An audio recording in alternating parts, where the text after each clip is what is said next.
Senhoras, senhores, queridas irmãs, queridos irmãos espiritistas, caras amigas e caros amigos que nos acompanham pela Web TV Mansão do Caminho, nossos votos de muita paz.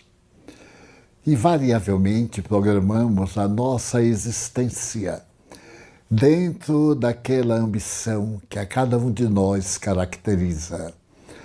Estabelecemos alguns pontos fundamentais, outros secundários, e intentamos, aqueles que realmente lutamos por uma existência digna e feliz, fazer que a nossa programação transcorra dentro da pauta dos nossos interesses. Entretanto, a existência humana é caracterizada exatamente pela surpresa. Quando menos esperamos, algo nos sucede que muda completamente a nossa programação. Alguns dizem que são desvios do destino. Nós sabemos que são provas e expiações que resultam das nossas existências anteriores, com a memória das nossas lembranças pretéritas apagada. Transitamos no corpo físico quase que sem um roteiro seguro daquilo que realmente é necessário realizar para o logro da plenitude. Desenhamos alguns incidentes. Muitas vezes acontecem outros acidentes dentro do que prevemos ser melhor para o nosso futuro espiritual. Nesta minha longa existência, tive a oportunidade de contactar com mais de 1 milhão de pessoas, uma a uma.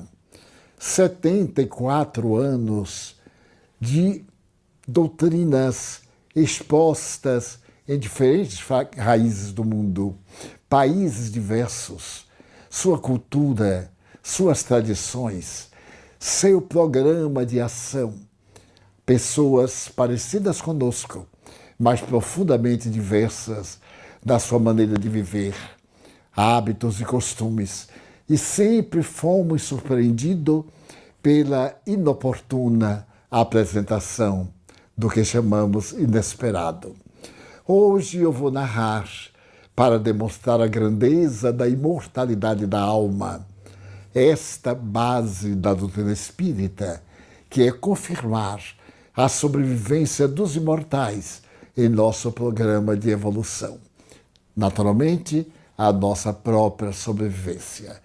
Eu me encontrava em uma jornada pela América Latina.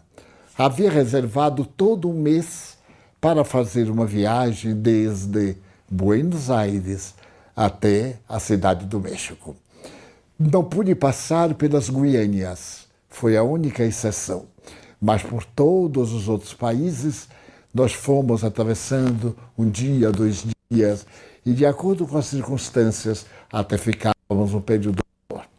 Em um desses países, com uma demonstração de grandes alegrias, fomos recebidos com o primeiro grupo espírita que houvéramos fundado fazia anos. Ele crescera e agora já havia adquirido personalidade jurídica. E me haviam solicitado para falar um tema, a reencarnação e os fenômenos que ocorrem na vida. Então, diante de um público expressivo para a cidade a que me refiro, umas 200 pessoas, falamos sobre a reencarnação. A reencarnação é o terceiro pilar da doutrina espírita. Mas para que haja reencarnação, primeiro deveremos conceber a imortalidade. E para que pudéssemos trabalhar a imortalidade, como fez Allan Kardec, um estudo das possibilidades das pesquisas internacionais a respeito da sobrevivência da alma, da opinião de uma de outra religião. Ao terminar a conferência, sempre se me aproximavam pessoas gradas, pessoas amigas, outros interessados que tinham perguntas, que desejavam maiores esclarecimentos. Mas desde determinado momento que eu comecei a falar, chamou minha atenção uma jovem de 22 hoje, 23 anos, muito bonita, esguia, alta, cuidada na apresentação, no traje, na maquiagem. Ela despertava uma curiosidade no meio daquelas pessoas caracterizadas já pela meia idade, de alguns jovens. E ao terminar a palestra, ela também se acercou. Depois que eu atendi algumas pessoas, ela disse: Senhor Divaldo, eu desejava muito conversar com o senhor. Eu expliquei-lhe que o tempo em que eu dispunha era muito breve. Ali seriam alguns minutos. Na casa que eu me hospedava e deveria viajar no dia imediato, não via muito razão para convidar pessoas naquela noite de um domingo para uma conversa mais longa. Ela demonstrou na face uma tristeza tão grande que me comoveu. Então ele disse: se você puder abreviar, sintetizar. Ela me disse: não posso, porque é a história da minha vida. Eu sou muito jovem, como o senhor pode constatar, mas eu tenho 100 anos de experiências. Eu já passei pelas experiências talvez mais dolorosas que uma jovem mulher pode experimentar. E à medida que ela falava, havia tanta dor na sua voz que eu corri o risco de informar-lhe um momentinho. Eu vou chamar o meu anfitrião e vou perguntar da possibilidade. O meu anfitrião era espírita, compreensivelmente se percebe. E falei-lhe da necessidade de um diálogo mais demorado com ela. E ele disse: olha, depois daqui, nós temos um jantar que amigos nos ofereceram. Só se ela estiver disposta a ir 10 da noite, mais ou menos. Porque já às 10 da manhã, você estará comigo viajando a outra cidade. Ele disse: mas para mim não tem horário, qualquer horário é bom. Pode me dar o endereço e eu estarei lá às 10 da noite. Fomos ao nosso jantar, estivemos com outros amigos, mas havia uma curiosidade interior em procurar ver se poderia ajudar aquela moça. Ela falou com tanta lealdade e havia na sua face tanta verdade que as palavras eram dispensáveis. Muito bem, chegou então o momento em que ela estava na casa do amigo esperando-nos. Havia sido recebida pela genitora do meu irmão espiritual, e quando chegamos foi um grande prazer. Tomamos um ligeiro café e então ela me contou: eu vou tentar sintetizar o máximo. O senhor está diante de uma pessoa muito infeliz. Eu não quero ser vítima, ainda não havia esse vitimismo, mas é que tudo de ruim me tem acontecido. Na primeira fase da minha vida, eu fui muito feliz. Digo de primeira fase porque até os 14 anos eu tinha um pai extraordinário e minha mãe era muito feliz com ele. E nós vivíamos no verdadeiro paraíso. Aos meus 14 anos, papai faleceu. E então a nossa vida mudou radicalmente, porque mamãe fez uma depressão cruel. Alguns meses ela esteve no médico, no psiquiatra, que a encaminhou para um psicoterapeuta. E depois, esse psicoterapeuta começou a frequentar nossa casa e demonstrou por mamãe um afeto inesperado, no que ele foi muito correspondido. Ainda não fazia um ano da desencarnação de papai e ele veio morar conosco. Até aí tudo muito bem. Era um homem educado, relativamente jovem, devia ter uns 40 anos no máximo. E então nossa casa passou a ter outro tipo de experiência doméstica. Por mais amado que ele fosse, por mais que ele amasse minha mãe, naturalmente a saudade do meu pai, os nossos hábitos foram todos modificados. Mas o que é curioso é que ele manteve uma certa afinidade comigo, dizia, ou teve assim a necessidade de interagir um pouco comigo para também aliviar as dores de mamãe. Conversávamos e certo dia em que eu não esperava, eu acordei com ele dentro do meu quarto. A nossa casa era uma mansão muito grande aqui na cidade. Na área das mansões, um bairro elegante. Então eu tive um choque. Imagine o senhor, que eu estava com 14 anos, e aquele homem, altas horas da noite, ele se aproximou de mim e me violentou. O senhor não pode imaginar, porque eu desejei gritar, ele me asfixiou quase, ameaçou bater-me, matar-me. Eu notei que era um doente mental, ele estava totalmente transtornado e sem que eu pudesse evitar ou criar uma situação ainda muito pior, ele me tornou profundamente infeliz. A partir daí, ele passou a ser um visitante periódico da minha habitação.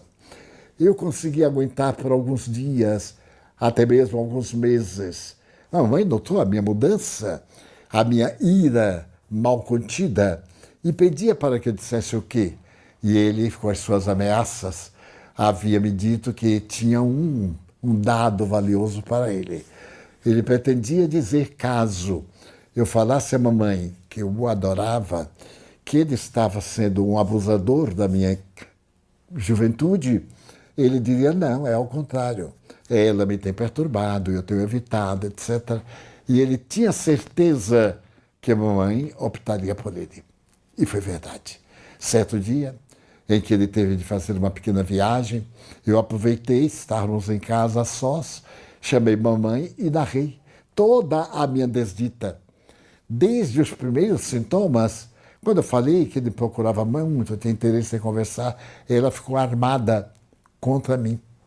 Por curioso que pareça, ela era uma mãe devotada, mas não sei o que havia naquele relacionamento. E eu lhe contei detalhes, e ela por fim disse assim, você está mentindo, ele já me informou. Felizmente, o seu amor me é muito fiel. Ele me disse que você andava perturbando-o e que ele estava fazendo um grande esforço para poder me respeitar e para respeitar a nossa casa. E então eu tive uma crise muito forte e ela disse que eu tomasse cuidado, porque ela iria tomar algumas providências. E depois de uma semana, a providência que ela tomou foi alugar um apartamento para mim, me deu a chave e me botou para fora. Imagine, a surpresa, o desespero. Eu estava ainda cursando intermediário e tinha algumas colegas, algumas até mais velhas do que eu, e admirava como essas minhas colegas vestiam-se bem, estavam sempre na moda. E uma delas, com quem eu tinha maior confiança, maior intimidade, contou-me por fim, vendo a minha situação, e eu terminei por narrar-lhe a tragédia que me havia acontecido. Ela disse, mas não seja por isso. Hoje é infeliz quem quer. São acontecimentos da vida. Aproveite da oportunidade para você ser independente. Sua mãe tem independência econômica e tem o dever de lhe ajudar. Mas na hora que você conseguir a própria independência, eu lhe falei que seria impossível. Ela disse que não. Sugeriu que eu desistisse do apartamento e fosse morar com ela no seu apartamento. E então, eu, não sabendo a diretriz a tomar e sem capacidade de gerir a minha vida a sós, fazer compras, procurar viver, eu optei por ficar com a minha amiga, que era uma jovem de 18 anos. 18 anos. Parecia, no entanto, uma mulher de idade madura. A sabedoria, sei que eu posso chamar sabedoria, a destreza com que ela lutava, com que ela vivia, naturalmente me chamava a atenção. E eu fui ficar com ela. Por fim, depois de 2 semanas, ela disse, olha, eu sei que há um velho ditado, uma ocorrência que diz, o homem que não trabalha não come. Então você tem que trabalhar. Eu não posso trabalhar para nós duas, mas não há problema de trabalho para nós. Nós temos aqui uma casa respeitável, onde nós nos tornamos acompanhantes de pessoas solitárias.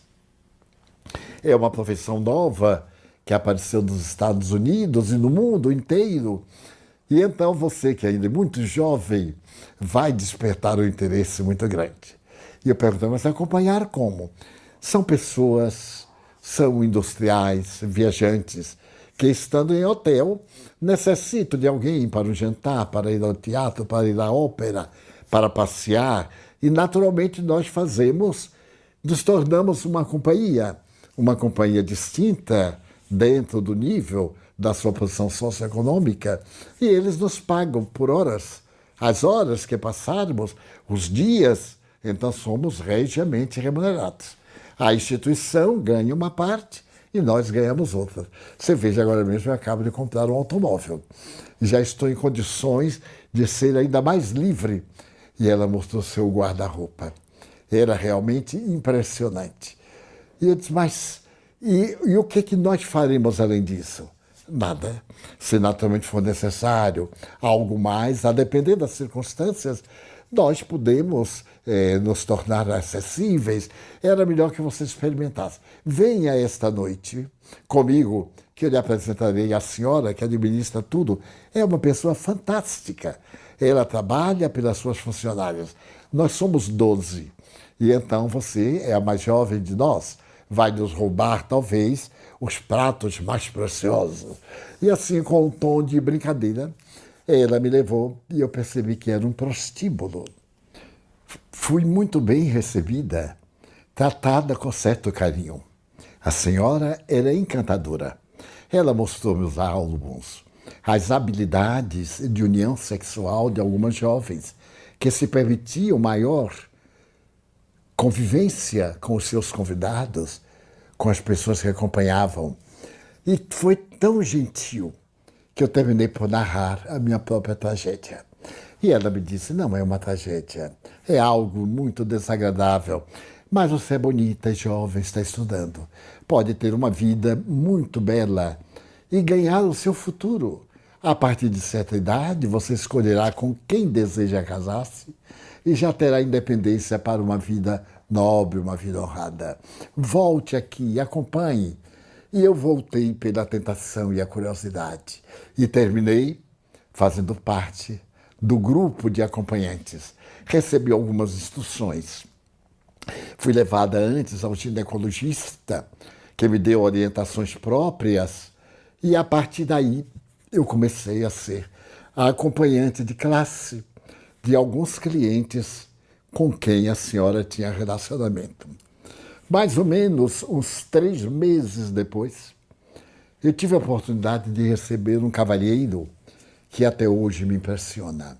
Era um homem já de certa idade. Ele tinha um semblante muito triste. E ele veio, tinha visto a minha fotografia e desejava ter um encontro comigo. Da sala de recepção, ele alugou uma mesa. A sala era muito bela. Parecia uma das velhas salas de festas das mansões antigas. Ali estávamos todas nós como ornamentos vivos. E ele, depois das primeiras palavras, de me declarar o seu nome, a sua posição social, de me dizer que vivia na cidade, ele me contou que estava passando por um problema muito sério. A sua esposa, desde há alguns meses, estava com um problema na saúde, o que impossibilitava um relacionamento mais profundo, uma comunhão, no caso de marido e de mulher.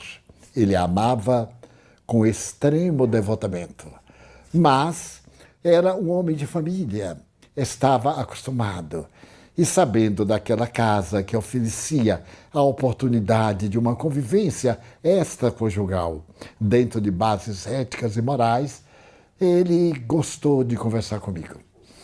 Eu poderia ser muito bem sua filha, é claro, ele disse, mas ele desejava conversar com uma pessoa jovem, que tivesse ideias e ideais. Ele era um industrial. Estava cansado, amargurado. Havia adquirido uma fortuna, mas a vida não lhe compensava. O dinheiro é importante, mas não é tudo. Ele agora mesmo estava crucificado na angústia de ter que recorrer a um relacionamento extraconjugal, mas que iria respeitar-me. Nós seríamos um casal de jovens. Iríamos enamorar-nos primeiro um do outro.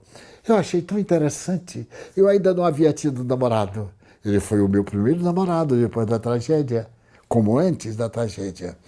E toda quarta-feira ele vinha, porque para ela é o dia que ele ia ao clube para jogar, para divertir-se com os amigos. E foi nascendo em nós um sentimento de grande respeito, uma amizade da minha parte. Ele era quase como se fosse o meu avô. Mas eu tinha por ele uma ternura muito grande. Ele me amava, mas me amava do ponto de vista sexual também. E me falava da oportunidade quando nós poderíamos realizar o sonho da nossa união. E menos de 4 meses desde o primeiro encontro, nós nos unimos na área física. E ele se sentiu um homem compensado. E passou a visitar-me, a nos encontrarmos. E eu passei a ter uma vida regalada. Confesso que nem me lembrava da minha mãe. E muito menos do bandido, que agora estava explorando-a. Esse falso psicoterapeuta era um indivíduo sem requisitos morais, sem qualquer valor. E mamãe, eu soube, andava encantada. Ela dizia a muitas amigas que eu viajei e ao retornar eu quis ter independência e ela concordou plenamente. Na nossa mentalidade, nada mais é surpresa para a sociedade. Porém, certo dia, ele me falou tanto da esposa e de ver que ela não estava bem e que ele tinha ocultado o nosso relacionamento. Não deixava transparecer que agora estava mais feliz. Eu tive a curiosidade de conhecê-la. E então essa curiosidade foi muito peculiar, porque eu conseguia engendrar uma forma de vê-la no shopping. Ela estava, ele me avisou que iria com ela, e eu então fui também de longe. Eu a olhei. O semblante dela me cativou. Havia uma doçura, já era uma senhora de uns 60 anos, mas havia uma doçura na face. Aquele frescor da juventude ainda deixaram algumas marcas, mas havia uma tristeza nos seus olhos, que me tocou profundamente a alma. E a partir daí, eu comecei a experimentar um tormento especial, o tormento da traição. Eu estava roubando o seu marido. Ele a amava, ela também o amava. E eu era a terceira pessoa. Tinha que fazer tudo para retê-lo comigo, para tomá-lo, para explorá-lo. A minha profissão me educava ali para tirar o máximo das possibilidades que eu conhecesse e que eu conseguisse no relacionamento. O senhor não pode imaginar. Depois de algum tempo, eu preferi me libertar dele. Mas como fazendo? Já o amava. Mas a presença dela no meu psiquismo, na minha mente, era atormentadora. E eu resolvi encerrar a minha carreira na casa que recebíamos convidados e solitários e viajei a um outro país. Para poder facilitar a minha vida, eu consegui na polícia uma carteira de identidade como bailarina. É o que a maioria de nós pode conseguir, ter uma profissão de bailarina. E fui, naturalmente, com uma pequena companhia, mas não tinha e nem tenho atração artística.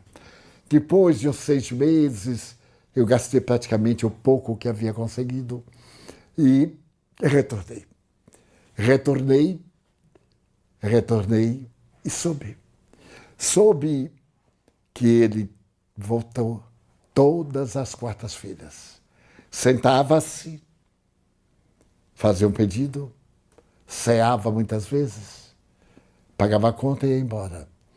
E começou a emagrecer. E depois deixou de vir. Deixou de vir totalmente.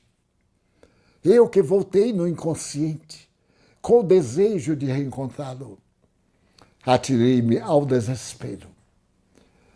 E comecei a ter verdadeiras crises nervosas e a usar cocaína.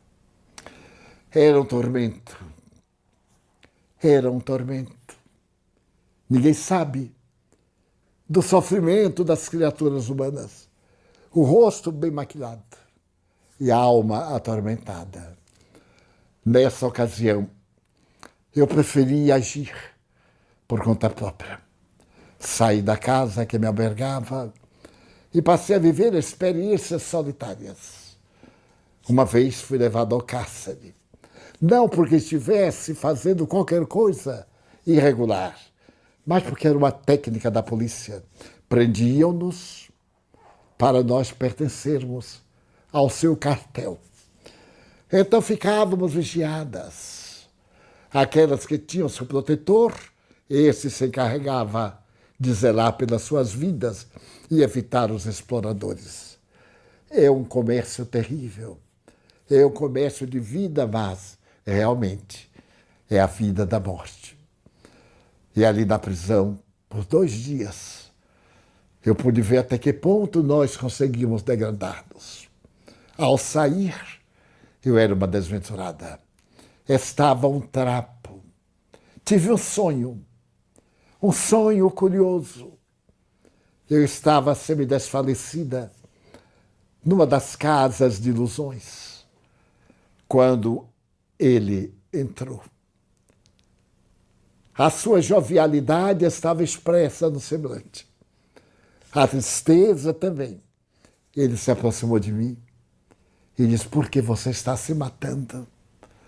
Isso não vai resolver o nosso problema. Ame-se. Eu a amo também. Ame-se. Eu despertei e tive a sensação de vê-lo. Ele como que se foi diluindo numa nuvem que ele desapareceu. E eu fiquei com essa impressão tão viva que ao sair do cárcere, eu resolvi mudar de vida. Passei a ter uma vida digna, a viver com as poucas moedas que ainda me restavam. Até que certo dia eu resolvi visitar a sua viúva. Engendrei uma questão, chamei-a por telefone e disse-lhe que eu era uma jovem beneficiária da bondade do seu esposo.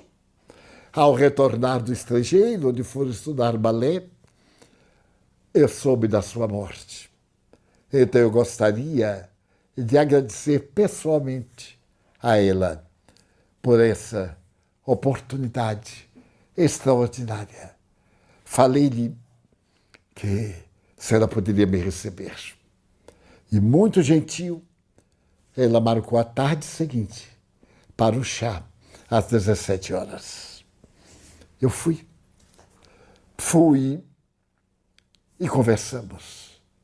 Ela percebeu que eu estava meio adoentada. Eu lhe falei que foram dificuldades, porque eu deixei de receber a mensalidade que ele mandava para eu pagar a pensão e pagar o curso, e tinha voltado para casa. Não estava muito bem. Ela pegou nas minhas mãos e disse: minha filha, a gente conhece às vezes a pessoa quando é tarde demais. Eu tenho sabido das pessoas a quem o meu marido ajudou. Era um missionário do bem, anônimo. Várias famílias têm vindo aqui para agradecer o bem que ele lhes fez. Você é mais uma. Eu lhe prometo continuar mandando a mesma importância que ele havia destinado para você. E lamento muito. Então eu expliquei que não. Eu agora estava de volta, já não tinha mais o ideal, estava tentando viver de outra maneira, ia procurar um trabalho, uma coisa. E ela prometeu oferecer-me um trabalho numa das empresas do seu marido. E a verdade, seu Divaldo, é que eu fiquei amiga, mas uma alma endividada perante aquela mulher tão nobre, cujo esposo eu amava. Passou o tempo, passou muito tempo. Eu fui crescendo. E tenho que dizer ao senhor que agora eu estou numa encruzilhada. Eu faço trotuar, consigo uma clientela volúvel, volátil. Ela não sabe de nada. E eu estou esperando poder ter uma independência econômica do meu próprio trabalho para poder regenerar-me. Então, eu estava naquele bar que tem defronte da instituição que o senhor falou. E ia suicidar-me. Eu havia sido presa pela segunda vez. Ontem, fui libertada hoje. Então eu planejei matar-me. O que a vida tinha para mim? Tentei telefonar para minha mãe mais de uma vez. Ela não me atendeu. Pelo contrário, ela narrou que o bandido abandonou-a, explorou-a quanto pôde. E um dia, depois de uma discussão muito forte, ela se viu obrigada a pô-lo para fora, ameaçando-o com a polícia. Se eu tentasse qualquer coisa, ela também falaria à polícia que eu estava sendo uma ameaçadora, uma chantagista. E eu resolvi odiar essa mulher. Então eu estou... E agora, o que é que eu faço da minha vida? Suicidar-me? Prosseguir como? Eu lhe falei como prosseguir. Procurar voltar a estudar. Ela ainda não completara 18 anos. Era, portanto, alguém sem qualquer experiência da vida e marcada por muitas experiências da vida. Falei-lhe de ler o Evangelho que eu lhe ia oferecer. E apresentava aos meus amigos ali da cidade, principalmente ao meu anfitrião, para poder frequentar as reuniões do Centro Espírita Joana de Ângeles, que nós havíamos fundado fazia alguns anos. Conversamos muito até a madrugada. E eu prometi que continuaria escrevendo para ela. Eu lhe dava o meu endereço, ela me dava o seu, e ela iria reabilitar-se. Antes de nos despedirmos, eu chamei o meu anfitrião, apresentei-o, e disse-lhe somente isto. Ela precisa muito de nós. Então, o meu anfitrião perguntou-lhe, quantos anos você tem? 17. Você é órfã? Ele disse, é tão difícil explicar. Eu disse, como se fosse órfã. E o que é que ela faz na vida? Ele era juiz de direito. Eu disse, uma vida de aventura. É uma dama da noite, uma menina, uma criança. E ele disse-lhe, se a minha mulher tiver qualquer afinidade com você, e eu lhe pedi para vir morar conosco, você aceitaria? Ela ficou assim parada. Ela disse, mas eu nunca encontrei bondade no mundo, que é isto? Eu digo, mas nós somos espíritas. Nós cremos na nossa imortalidade. Tudo o que fazemos, fazemos-lo em nosso benefício. Nós somos semeadores do futuro. Semeamos hoje a couve, o trigo, mas também o carvalho, que nos dá sombra, madeira e lenho para as construções. Ela ficou de pensar. Eu viajei. Segui a outro país. E adiante, o meu amigo telefonou-me uns 15 dias depois, dizendo que estava tratando de adotá-la como filha. Estando ela com 17 anos, ainda era de menor, iria morar com ele. A vida dela estava numa revolução. A esposa dele estava imensamente feliz. E ela, então, quando eu voltei da viagem, latino-americano, havia conseguido trazer do sofrimento mais profundo esta alma.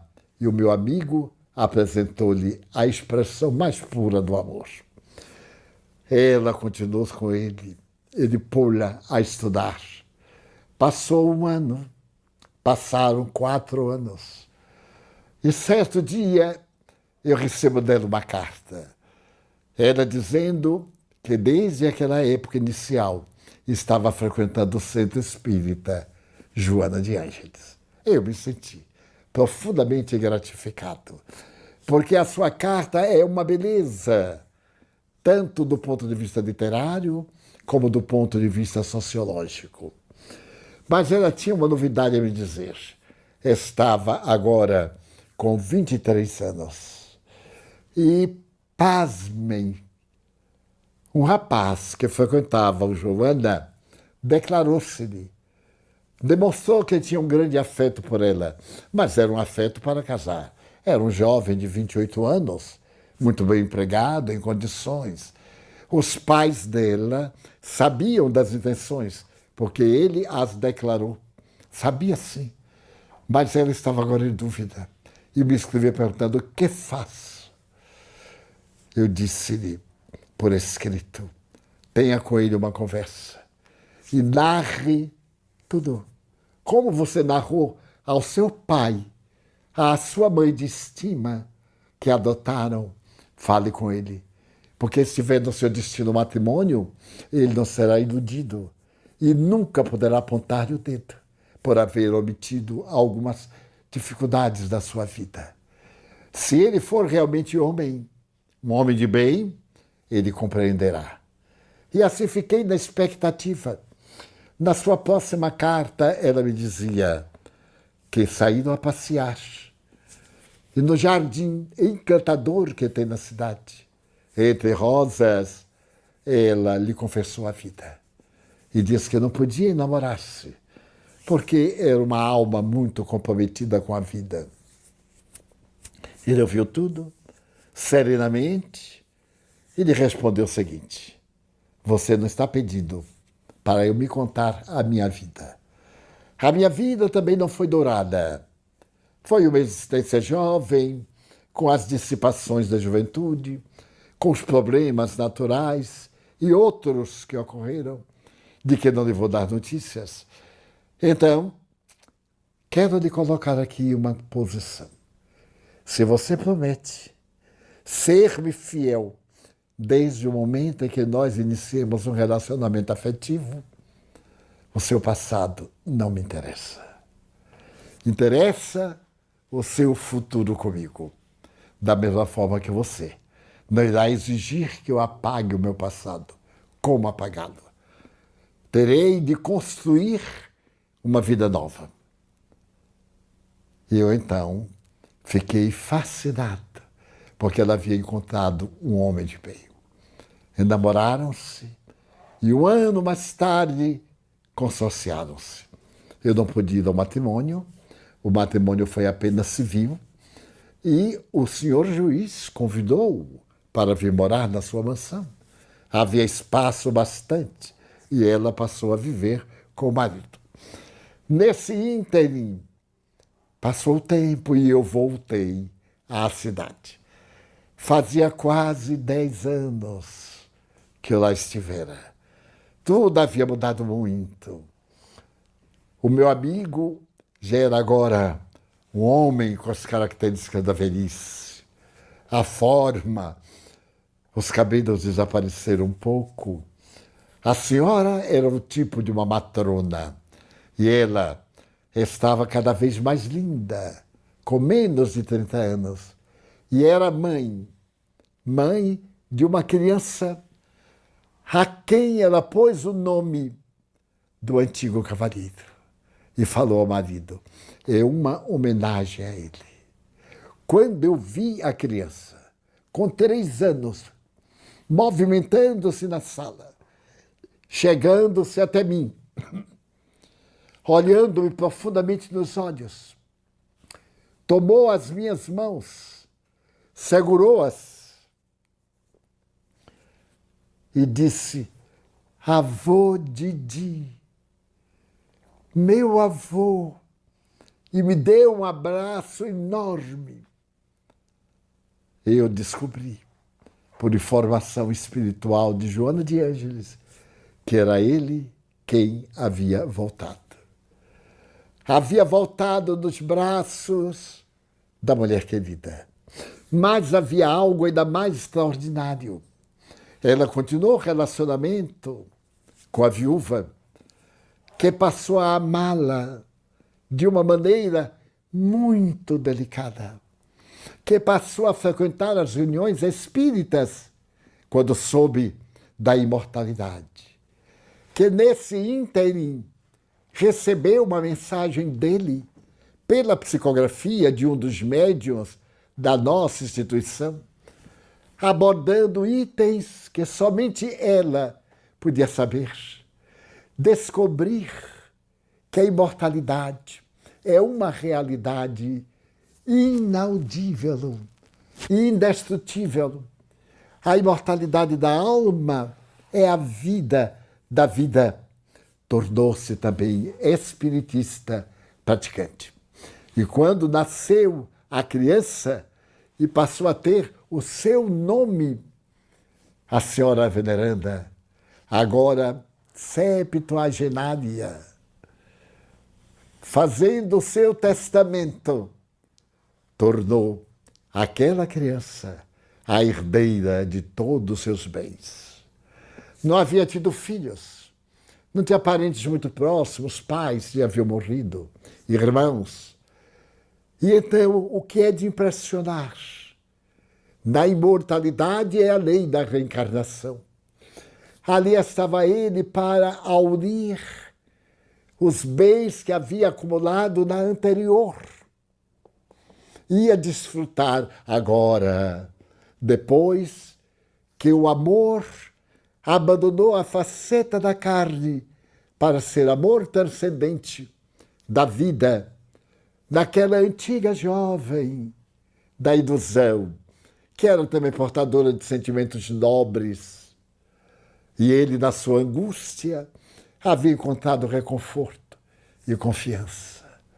Estava ele recebendo e dando carícias à sua mamãe, recebendo e dando carícias à sua antiga esposa, na condição agora de madrinha espiritual.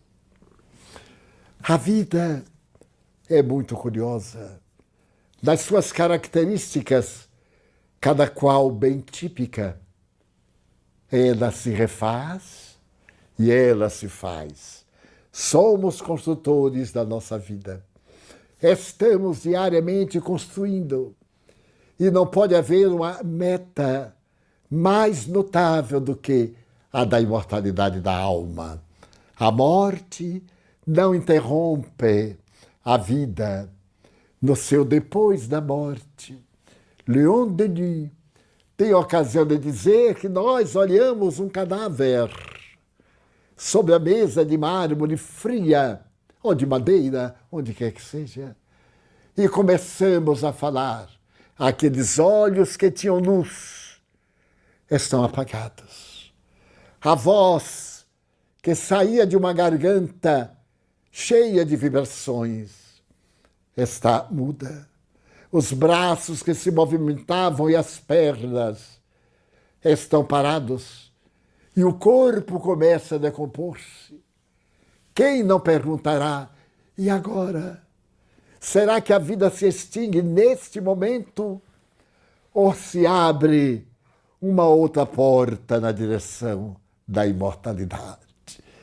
E Leon Denis diz-nos: alegrai-vos, rejubilai-vos, porque aqueles que pensáveis que estão mortos, eles vivem, estão convosco, confortam-vos nas horas difíceis, alegram-se com os vossos júbilos e choram com as vossas lágrimas.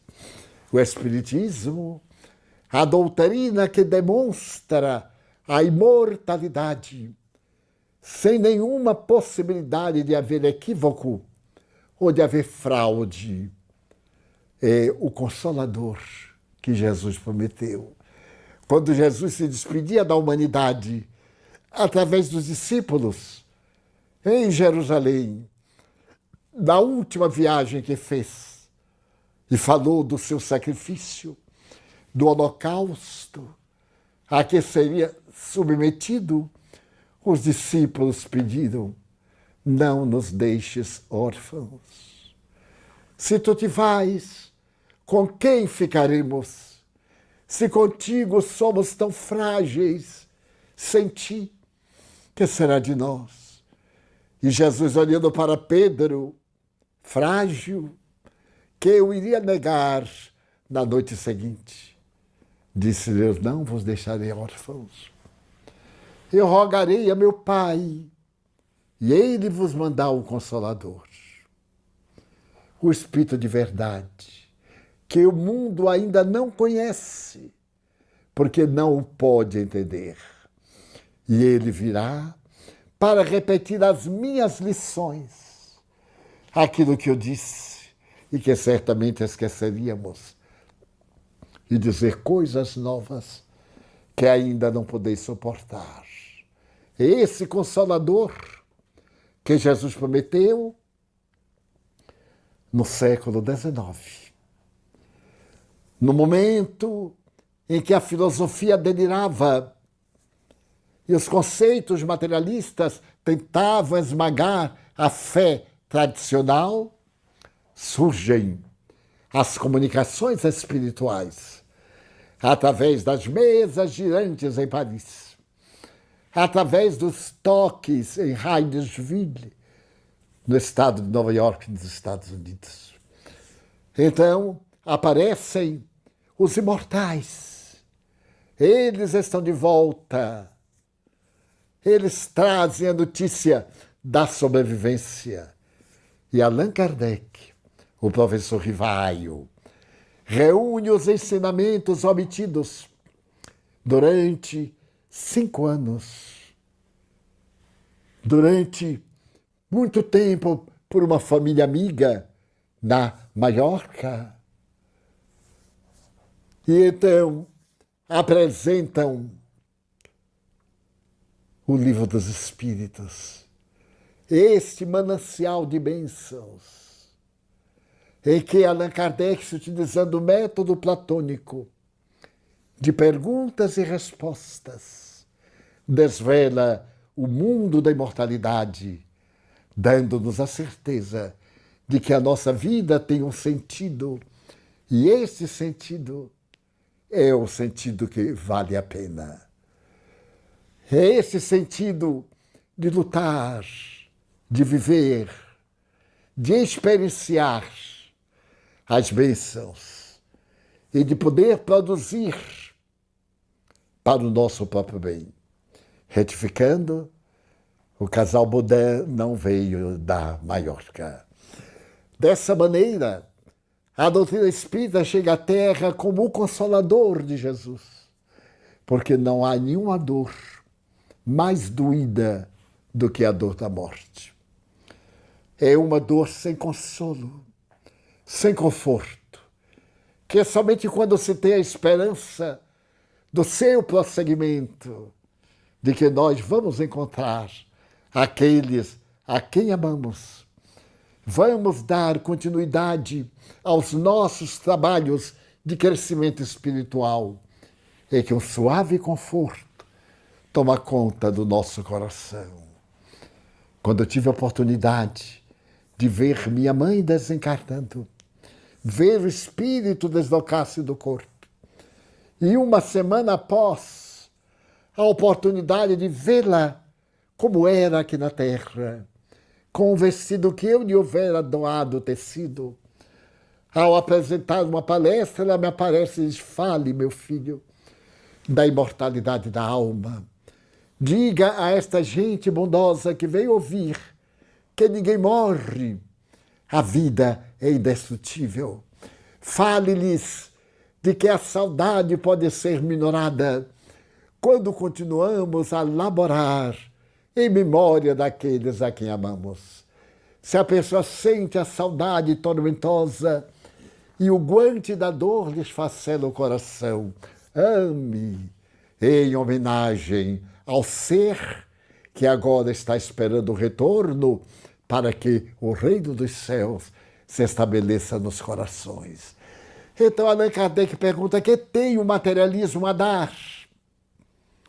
Dizer que houve a consumpção de tudo, que a vida degenerou e aniquilou-se. Por quê? Porque somente a alma está fadada a aniquilar-se. Tudo são transformações. Nada se cria de novo. Não surge nada de novo senão em processos químicos, atômicos e outros, em que as micropartículas se apresentam em outras formulações, e nós vemos que tudo na Terra é eterno, desde Deus, e é imortal como as criaturas humanas. quando sabemos que há toda uma lei de evolução, a pedra vibra, tem o psiquismo, ainda diz Leon Denis. O mineral coeso está no processo de evolução. No vegetal, a seiva tem vida. E esse psiquismo, essa energia vital que vem de Deus, se aprimora. E no animal, ela tem um instinto para no ser humano raciocinar. Mas não para no ser humano. Ela evolve. Ela vai diretamente ao ser angélico, ao arcanjo, ao infinito, que a nossa imaginação não pode penetrar. Por que deveria morrer, desaparecer, ser apenas a matéria que se autofez por um capricho da inteligência do destino? O Espiritismo veio, pois, confirmar o que Jesus demonstrou.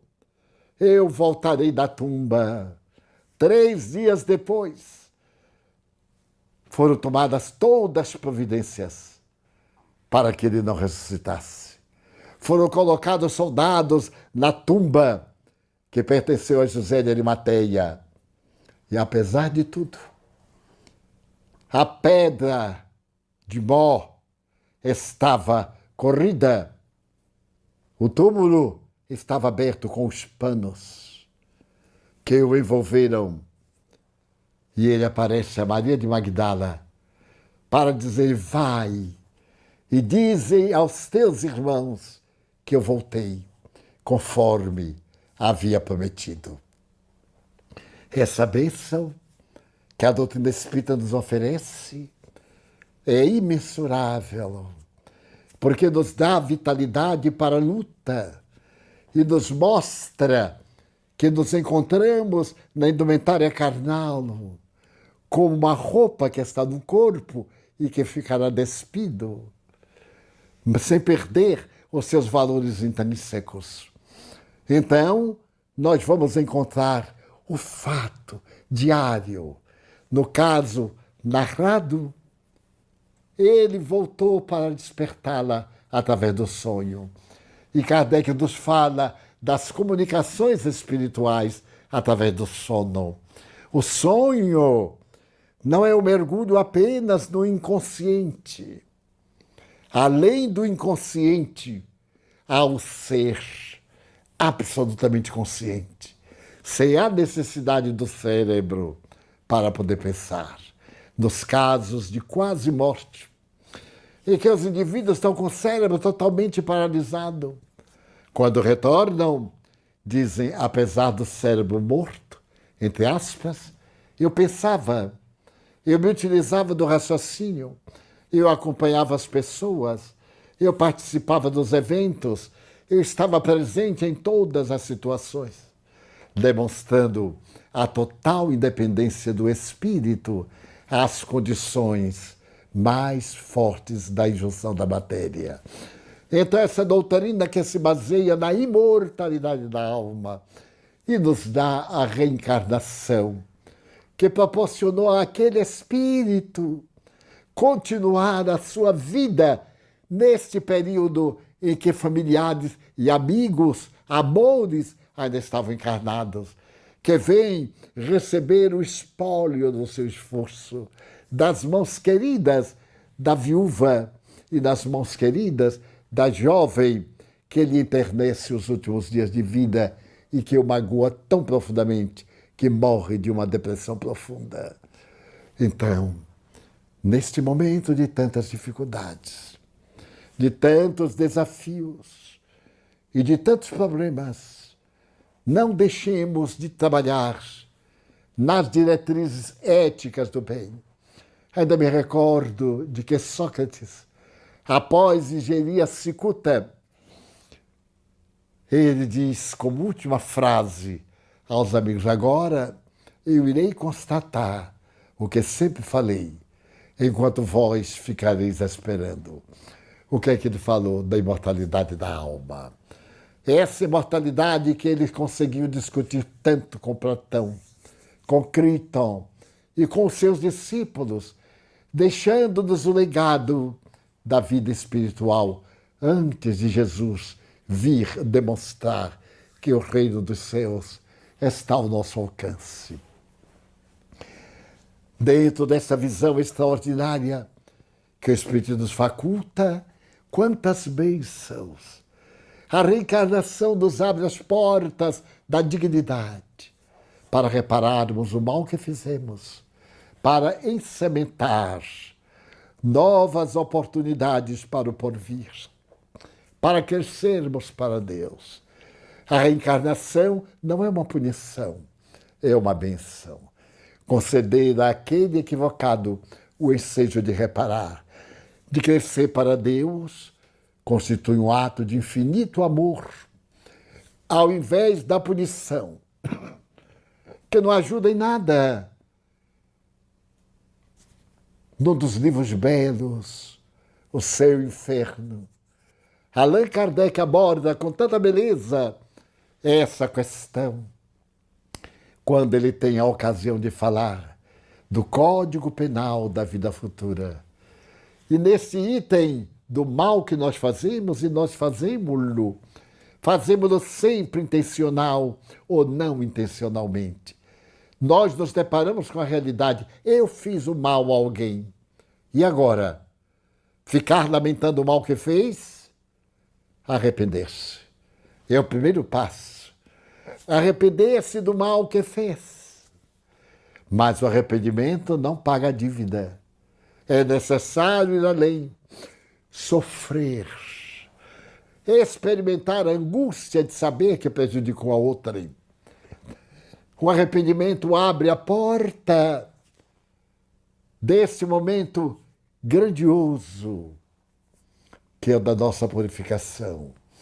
Arrependo-me, sofro a angústia de ter sido instrumento do mal, mas isso não basta. Reparação. Reparar o mal que fiz através do bem que ele possa fazer. Doar. Doar muito mais. É a grande mensagem do samaritano. O samaritano oferece ao judeu que o persegue a raça que implica com a sua raça, na hora mais difícil da sua vida após ter sido assaltado. O abrigo, o medicamento, o apoio, a assistência do dono da hospedaria e a garantia de que ele poderia ficar ali quanto fosse necessário. A lição do samaritano que Jesus nos dá é como a reencarnação também para os maus, para aqueles que se comprazem nas administrações públicas, no furto, no roubo, na desonestidade, no crime, nos crimes, nos homicídios, nas guerras, na destruição. É também filho de Deus.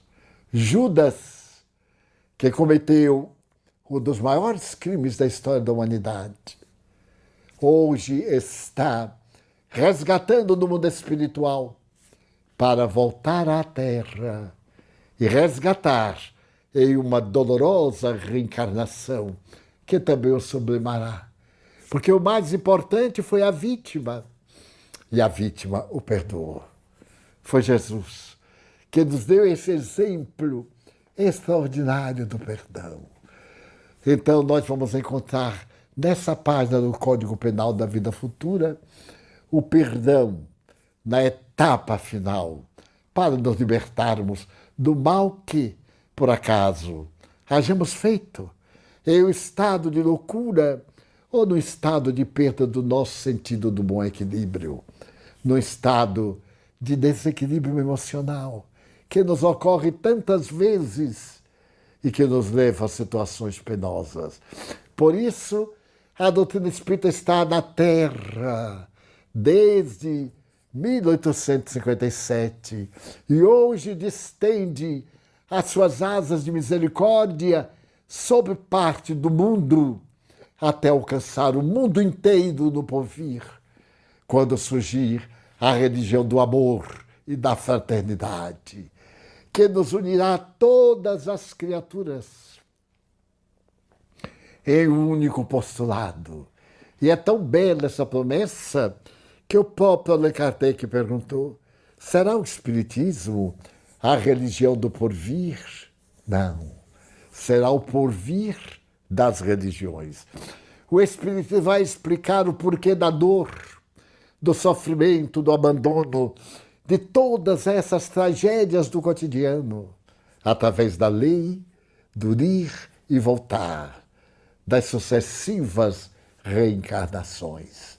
O Espiritismo vai nos falar da comunicação que prova o mais além e vai explicar as doenças, essas doenças terríveis que o indivíduo já nasce, congênitas e irrecuperáveis, processos de resgate.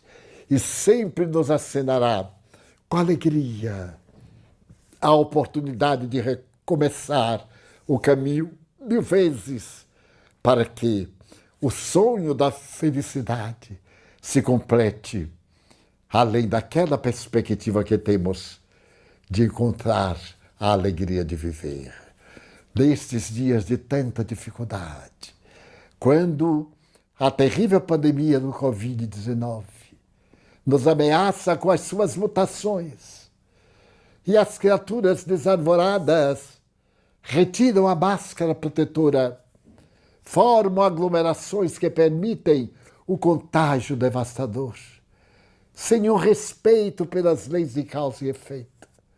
O Espírito vem dizer: obedeça às leis da saúde internacional, precavenha-se, resguarde-se, porque qualquer descuido também é uma forma de suicídio indireto. E ame a vida, ame-se, propagando as suas esperanças, as suas alegrias e todas as ansiedades do seu coração. Recordando-me, faz muitos anos, numa viagem em que desejava levar a palavra da doutrina espírita a todas as nações da América Latina, nas suas capitais, 1969, a figura dessa jovem que já desencarnou. Ele hoje é quase um ancião, é um homem de idade, feliz. Mantive correspondência há longos anos. Os fenômenos da vida nos distanciaram um pouco, mas sei que ainda é feliz, com seu lar, seus filhos, porque a vida multiplica bênçãos. Então, recordando-me dessa jovem, estoica, cuja mãe feliz trocou-a por alguns momentos de prazeres sensuais, da loucura de uma paixão mórbida. Tenhamos muito cuidado com as nossas paixões, as nossas sensações perversas, as nossas falsas necessidades. Tenhamos muito cuidado ao lembrar-me de que isto está sucedendo hoje, todo dia, em todo o mundo, porque ainda não aprendemos a ciência nem a arte de amar. Com esses dois elementos, a ciência e a arte de amar, nós encontraremos Jesus dizendo suavemente: vinde a mim, todos vós que sofreis, tomai sobre vós o meu fardo, recebei o meu jugo, porque leve é o meu fardo, suave é o meu jugo. Vinde, eu vos aliviarei. Quando a noite seja muito densa e as dificuldades pareçam não ter solução, quando as portas do mundo estiverem aparentemente fechadas e o abismo abrir-se diante dos nossos pés, não acreditemos que não há chance de sobreviver. Quando o socorro da terra não conseguir receber-nos, o socorro vem do céu, vem de cima, qual aconteceu ao homem de uma anedota. Atravessando uma ponte, ele defrontou um leão. Desejou retroceder e viu que o leopardo vinha. Então pensou em atirar-se da ponte sobre o rio, e lá estavam jacarés e crocodilos. Ele então se viu perdido, ajoelhou-se para se entregar. Neste momento chegou um helicóptero, jogou a corda e salvou. Quando a terra fechar-nos todas as portas, o Senhor da vida mandar-nos-á um espírito bom, um anjo tutelar, a tirar-nos a corda da plenitude.